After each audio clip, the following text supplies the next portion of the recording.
Well, hello. How are we doing on this fine Tuesday evening? It's been a lovely day again today. Not quite so sunny here in the UK. A bit overcast, but still warm. Apparently, we are due some thunderstorms later and going into tomorrow. Tomorrow's forecast is not great. I'm going into the office tomorrow. I've worked from home the last 2 days. I've not felt 100% since getting back from Portugal. Not enough sleep, too much alcohol maybe over the weekend. Very possibly. As if I would drink a lot whilst I was in Portugal. But no, I've not, and I've probably not been very productive over the last 2 days. Just not feeling it. I need another holiday. EasyJet have released their flights now up until June next year. I keep looking at a variety of different places, but I don't know. I haven't booked anything at the moment. I've got a dog to think about now. It's not as easy as all that. I used to be able to just get on a plane and go off and not think about anything. And now I've got to be responsible for a puppy. She might have to go. Only kidding, of course. Tomorrow is Wednesday. I'm in the office tomorrow, as I just said. And of course, we are then halfway through the week. Woohoo! Next week we have a bank holiday. Yes, another one next Monday. If you're in the UK, then you will know that next Monday is a bank holiday or what else you call it. In Spain, it's called a red day, I believe, or just a non-working day. It's probably not known as a bank holiday anywhere else. But it is here in England next Monday. And I've got several days off next week as well as the bank holiday. And then the following week, of course, it's my birthday. Woohoo!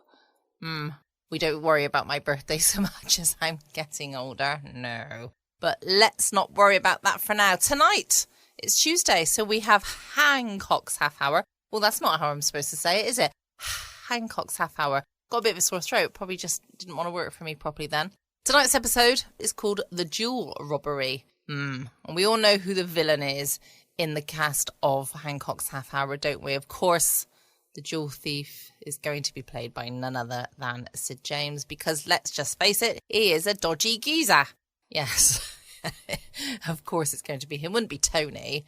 Tony's not mean. Tony's not conniving or anything like that. Tony's just innocent in all of these things. Bless him.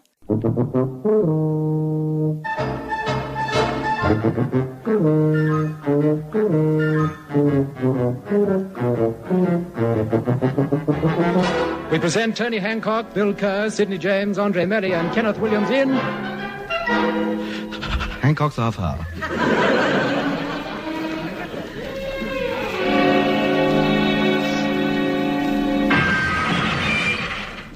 Posts arrived, Tony.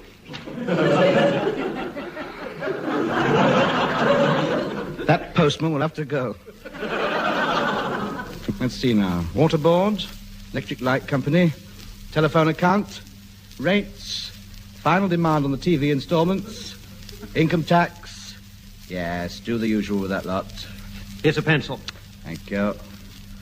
Moved. Address? Address not known, believed dead. Hello? What's this one? Local Taxation Department, Road Traffic Section. Open it and see. All right, pass me a knife. Here you are. Well, scrape the marmalade off it. Let's see now. Hey, Hancock, Esquire.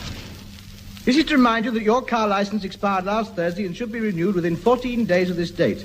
The tax is £12, 10 shillings and should be remitted to this office. Oh, should it? Right, well, they can whistle for it. £12, 10? That's ludicrous. But, Tony... £12, 10 tax is far too much. It's 35 bob more than I paid for the car. Well, what are you going to do? You can't drive about if it's not taxed, and you've got to have a car. No, it's definitely time we had a new one. I tell you what, we'll take Genevieve out on her last drive into town. Have a look in the motor showrooms in the high street. Give us 30 minutes to put it together and we'll be off.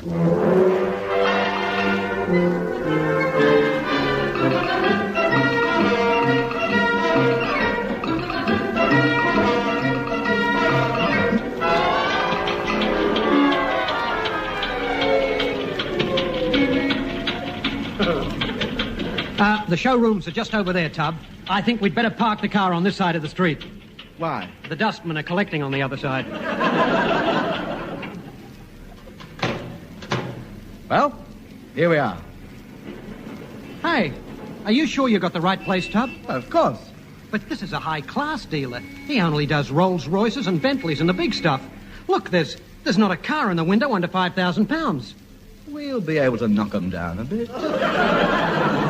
I'm going in. Well, I'll stay outside and catch you. You are coming in with me. I might need your assistance if they start haggling over a few bob. Come. Ah. Good afternoon. Not today, thank you. Now, as I was saying, your lordship, this is the newest model. It retails at $7,500, interior fittings to your own design, of course. And an interesting feature is the fully equipped cocktail cabinet and, of course, a telephone, which can provide direct link to your office or your castle.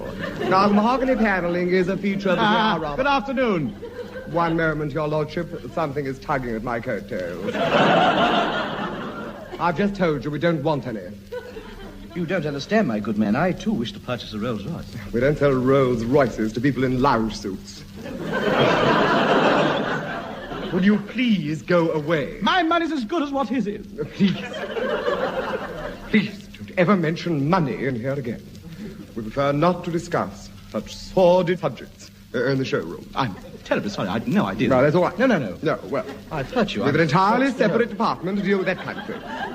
Money. Oh, naturally. Yes. Well, as a matter of fact, you know, it's all rather distasteful, really. Yeah, as it is.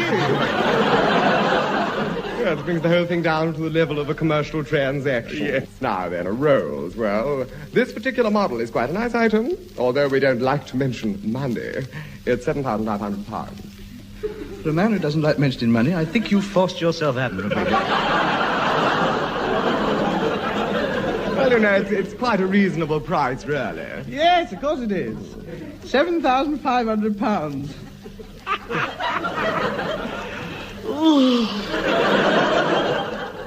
$7,500, eh? So, It's a bit tinny, isn't it? Tinny? A Rolls Royce? My dear sir, these cars are made from the finest metal available. Uh-huh. What? I don't think much of the workmanship. That front bumper's rusty? That is gold. Of course. Gold, I should have recognized it. I got stacks of it laying about the house everywhere. There must be something wrong with it. Yes, no, I don't think I'll take this one. But why on earth not? I don't like those built-in wash basins. Those are the ashtrays. I'm sure you say you'll never have any trouble with this car. I would. What? Paying for it. Haven't we, I mean, looking through the old stock, have we any chance, could you see your way clear possibly to something perhaps you might say a little cheaper? Oh, well, I mean, if you can't afford it, there's really not much point in discussion. Dear fella, I think you've got hold of the wrong end of the barge pole. I don't want it for me number one, Rolls. Oh, dearie me, no. This is for the good lady. Yes, this is me number 5. Oh? Just to take me from the East Tower up the portcullis, over the old drawbridge to be garage at the other end to be grounds of a Thursday. Oh, I see. Have a chair. Cigar? Oh, thank you. Dry sherry? No, if it's all the same to you, I'd rather have a wet one. Oh, your lordship jokes, do I? Well, now, I'm sure we have something in stock that will suit your requirements. What do they run out at? I'll just tell the catalogue. Rolls Royce, yes. Now, we have a second-hand, last year's model here, 4,000, a 1946 Special Deluxe for 2,300, and a 1938 model at 1,000. You'll notice, of course, the prices go down as the cars get older. Yes, of course. You've got anything around about 1917? Well, you're very lucky, sir. Yes, it just so happens I have one such car in stock. It only came in yesterday. A 1923 Town Carriage Rolls, £250. Oh, where is it? Just over here, sir, the black and yellow one. Oh, yes. Oh, that's dead elegant. Yes, I like the lace curtains round the windows. Of course, the flower vases on the windowsills are solid silver. Yes. Put a few daffs and a bit of fern in them and it'd look a treat, wouldn't it? Daffs? In a Rolls Royce? You don't fancy the daffs? No. Perhaps you're right. I'll put some multicoloured bunny rabbits in. Keep myself amused for hours, squeezing them on long runs. Must say it's a magnificent carriage. Can I drive it away? Oh, well, sir, I'd rather you sent your chauffeur round to collect it. The chauffeur? Yes, you do have a chauffeur. Oh, yes, of course. Yes, dozens of them. I can't move for them. I'll send one round. Capital. Now, if I can just have your address for our files. Yes, Hancock Castle. Yes. 23 Railway Cut-ins, Cheam.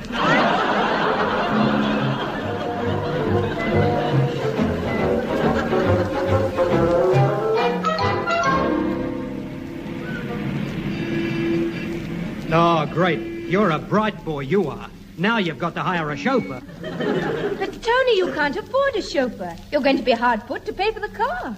Don't be silly. I don't intend to hire a chauffeur full-time. I just want somebody to pretend he's a chauffeur so I can get the car out of the showroom. Well, I can't do it. The salesman would recognize me. Yes. What we really need is somebody who can tell the tale, deceive people. A really accomplished liar. When do I start? Sid, what are you doing out in the street? It's not dark yet. Hello, Billy. Tell me, what's this little job you're talking about? No, it's all right. I wouldn't bother, Sid. It's very kind, but not you, old man. Look, why No, not, Tub? Sid's just the man that's wanted. I am not employing wanted men. All right, what's all this about? Well, Tubbs just bought a car, but they won't let anybody drive it out of the showroom except the chauffeur. I thought maybe you'd do us a favor and go and get it for us. Well, I'd like to help you out, boys, but I got some business of my own to do, down at the jeweler's shop. Oh, how long will it take? I don't know. Depends how thick the glass is. Oh, what a pity. We can't get the rolls. Wait a minute. Did you say Rolls? Yes? Isn't the Rolls showroom right next to the jeweler's shop?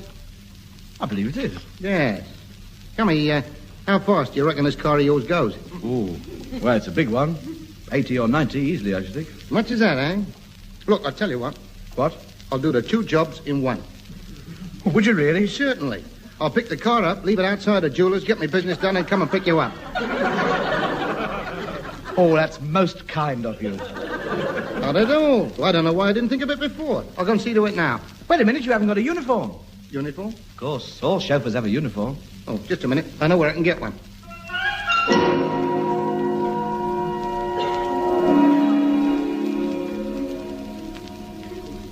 There you are. How do I look? Perfect. Peak cap, black uniform, leather riding boots. You look just like a chauffeur now. I say. Oh, look. What? Over there. That mounted policeman galloping back to the station in his comms.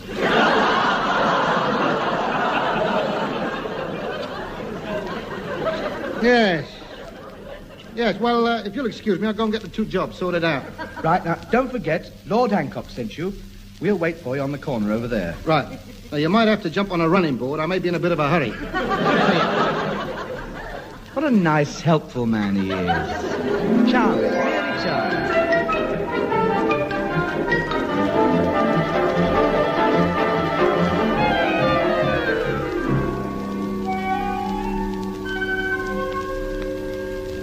Well, thank you very much.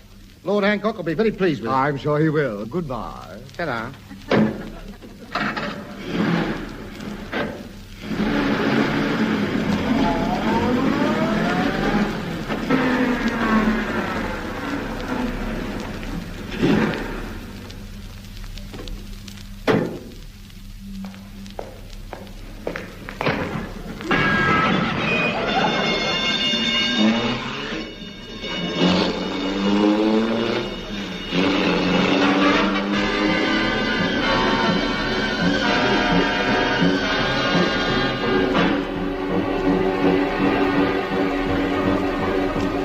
Goes very well, doesn't she, Sid? Yeah, not bad at all. How fast are we going now? Just touching 85. Very good. Do you think we could come inside now?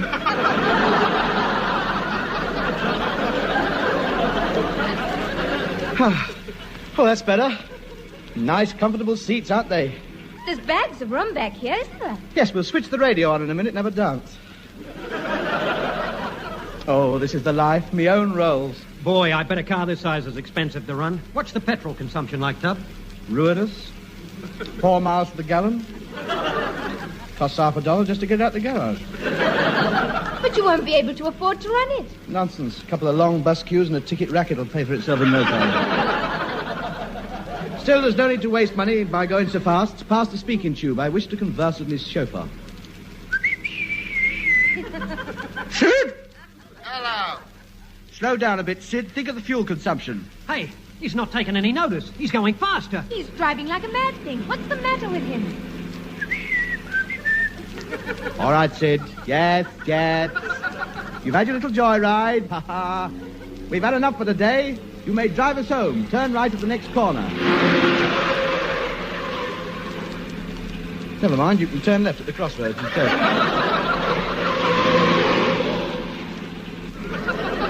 Traffic light! Traffic light, Sid! They're red! You'll have to stop now! Traffic light! Oh.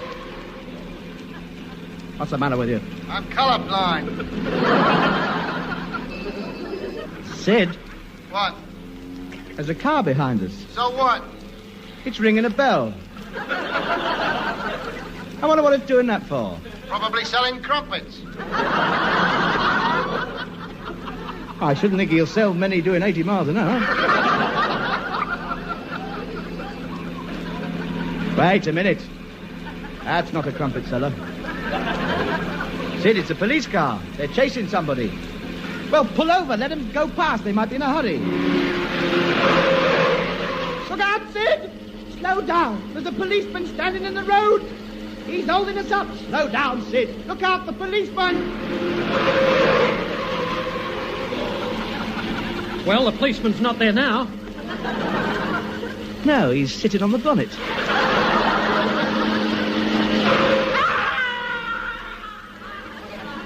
Well, that's him gone. Marvellous what a quick touch of the brakes can do.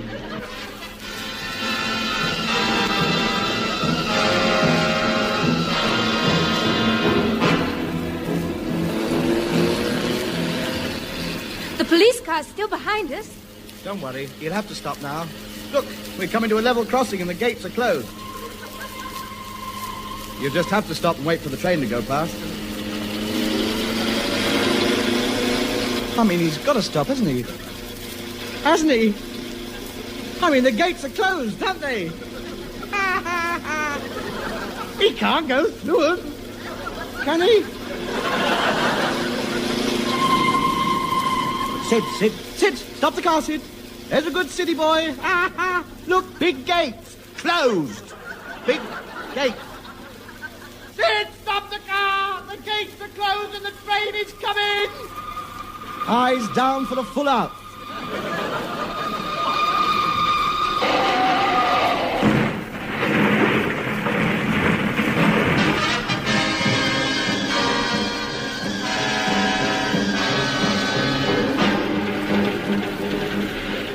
Well, of all the daft places to turn left.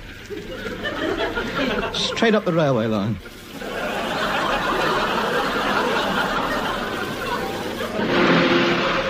Faster, Sid, it's catching up. I know I like sitting with me back to the engine. But this is ridiculous. Faster, put your foot down, faster.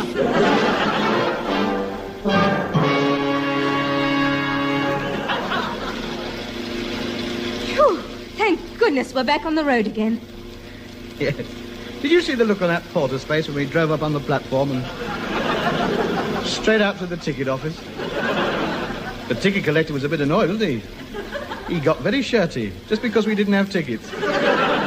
What did he do? He punched a hole in the ear. Hello, Sid, slowing down.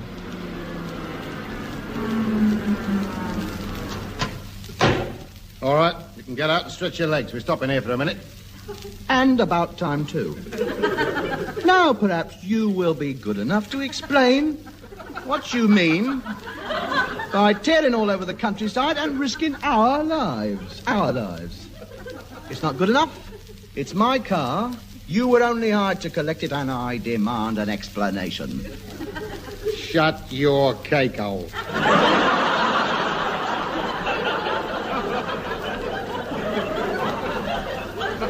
Your humble servant. Tony, you're not going to let him talk to you like that. Andre, there is no future in arguing with a man the likes of him. Especially when he's holding a starting handle over your head. Now then, did anybody nick a paper off the bookstall when we drove along the platform? Yes, I did. What does it say on the front page? Let's see. Britain facing a crisis. No, in a stop press. Oh, Britain facing another crisis. Germany offers Britain big loan, jewel robbery. That's it. Read it out. Oh, it's only a smash and grab raid down where we live. Rolls-Royce pulled up outside a jeweller's shop and some guy threw a starting handle through the window. Police are making a nationwide search for a man wearing a black chauffeur's uniform. Oh. Says here, police expect to make early arrest. Rubbish. Absolute rubbish. These newspapers make you sick. They tell the criminal exactly what the police are doing. Give every move away. That criminal's read that paper by now. And what's the first thing he's going to do? What? Take the uniform off. You think so? Of course. And then, naturally... Here, hold this coat for me. Certainly. As I was saying, he'll take the uniform off. And then... Here, give us a hand with these leggings. Oh, yes, right. And having taken the uniform off, what is he going to do then? You tell me. I'll tell you. He'll find some poor, unsuspecting idiot. And he'll talk him into putting that uniform on.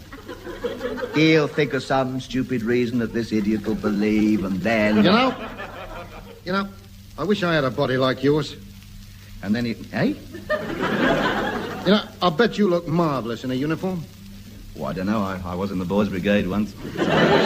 The girls go mad over blokes in uniform. Get away. Of course they do. I mean, this uniform's wasted on me. Yes? Look, a treat on you, though. You think so? Certainly. You can carry it. Every woman in London will be after you. Yes? Yes. You'll have to beat them up with clubs. Here, put it on and see. All right, then. Give us a hand with the coat. Right. Anyway, getting back to this criminal. Having persuaded this poor mug to put this uniform on, the leggings are a bit tight, aren't they? Oh, I don't think so. They're just right. Yes, perhaps they are. Anyway, having persuaded him to put the uniform on, what happens then? What? It's obvious. There is only one thing left for the criminal to do. And what's that? Collect the jewels. Hand us that little black bag, will you? This one? Yes, that's it. So. And then make his getaway. Yes, well, cheerio, Hancock. I better be going now. All the best. Cheerio, Sid. Look after yourself. Thanks for picking the car up for us. Not at all. It's a pleasure. He is a nice man. I should have given him a drink. Oh, no, you might have insulted him. But, Tub, I'm interested in your theory about this jewel robbery. What happens when the criminals got away? Oh, yes, that. Well, I mean, it's obvious to the trained mind. The man wearing the chauffeur's uniform is now lumbered. Dead lumbered he is. Now, he'll get into the car. He'll start the engine. And then he'll drive off. And that's when the trouble starts. The police will recognise the car, assume that the man driving it is the criminal, and they'll have a police car on his tail in no time. And with all the circumstantial evidence against him, how is he going to prove his innocence? In a nutshell, to coin a phrase, as it were, taking it by and large, all things being considered, the man is a right Charlie. Charlie? Hmm? There's a police car following us. Don't worry, I'm only doing 29 miles an hour. Then you better hurry up and do 80. Why? Listen, the car involved in the jewel robbery, carried out by a man dressed as a chauffeur, was a yellow and black 1923 Rolls-Royce town carriage, which was bought from a showroom next to the jewel shop just before the robbery by a Lord Hancock. No such name is listed in Burke's peerage. What's the world land speed record? Oh, about 390 miles an hour. Hang on, I'm going to have a go.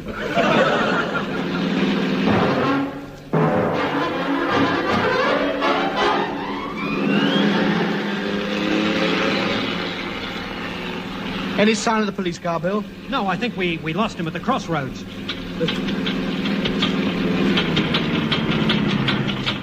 Hello? There's something wrong with the engine. It's packing up.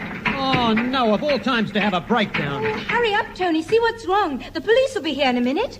Don't know anything about cars. Water one end, petrol the other. That's me lot. What about you, Bill? Not a thing. Then we're finished. We haven't got a chance. No, look. There's an AA patrolman coming along. Look, on the motorbike. Oh, thank heavens for that. He'll put us right in no time. Oh, marvellous men, these AA boys. Oh, the police won't catch us now.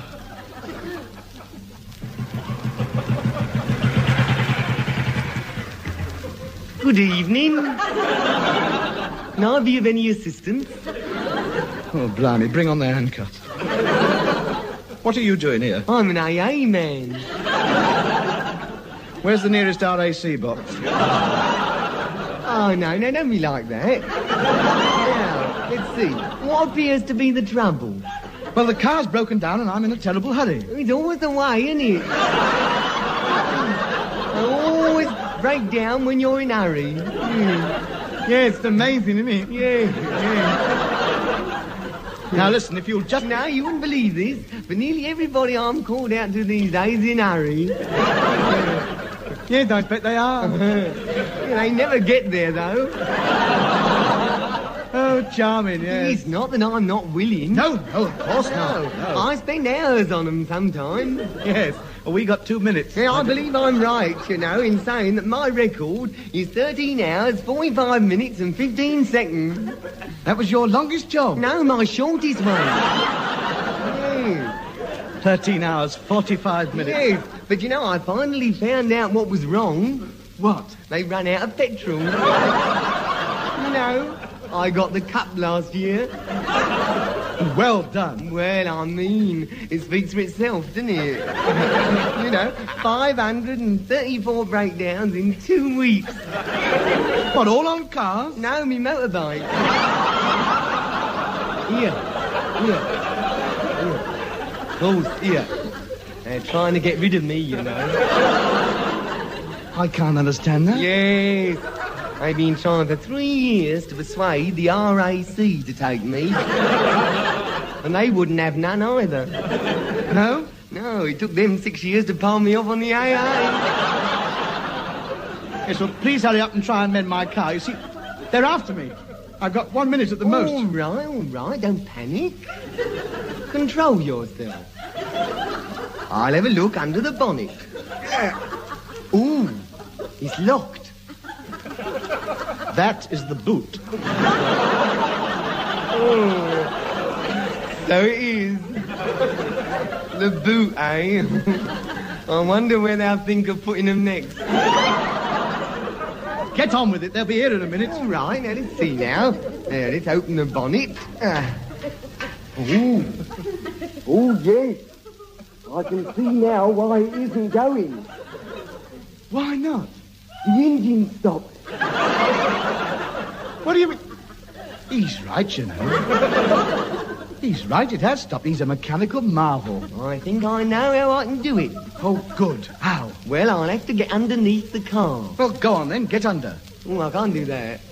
Of course you can. Go on, get under. No, I can't.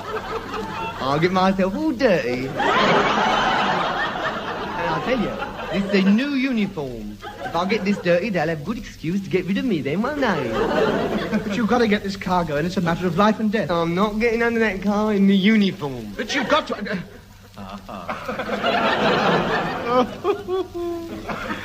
Wait a minute. I've got an idea. Yeah. Yes, you'll enjoy this. Yes? Yes, of course. What? We'll change uniforms. What? You let me wear that lovely chauffeur's uniform? Yes, why not? Oh, no. I couldn't. I'd get it all dirty. Oh, I don't care. Go on, put it on. Well, all right then. Here you are then, hurry up. Righto, give us the coat. That's it. Now Oh, no, I can't do that. Andre, turn your back. Bill, get his trousers off. No! Oh, no, Come here. There. That's it. Now, go on, get under that car. All right. I won't be long. Soon get this done. Quick, Bill, Andre, jump on his bike. Let's get out of here.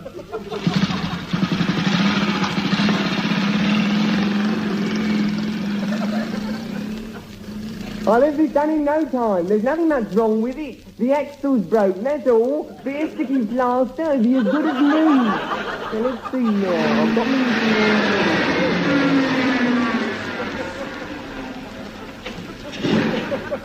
Oh, come out from under there with your hands up. Oh, the police. Good evening, officers. Your car broken down too? Oh, well, perhaps I can be of some assistance.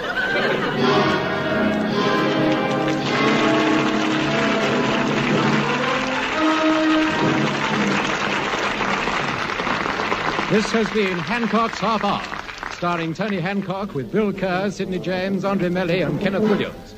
Incidental music was composed and orchestrated by Wally Stott and played by the BBC Augmented Review Orchestra, conducted by Harry Rabinowitz. The show, which was recorded, was written by Ray Galton and Alan Simpson and produced by Dennis Mayne Wilson. Welcome back. I hope you enjoyed the latest episode of Hancock's Half Hour. I told you, poor old Tony. Dear, oh dear, he gets manipulated, doesn't he? Dear, oh dear, poor man. I will be back again tomorrow night, 6 p.m. GMT, with some more great stories. Tomorrow night, of course, is yours truly, Johnny Dollar. You can check out my podcast page in the meantime on patreon.com/Foxy Geek Girl. Can't wait to catch up with you all tomorrow night. Same time, same place. In the meantime, stay safe, always be kind. Love you all.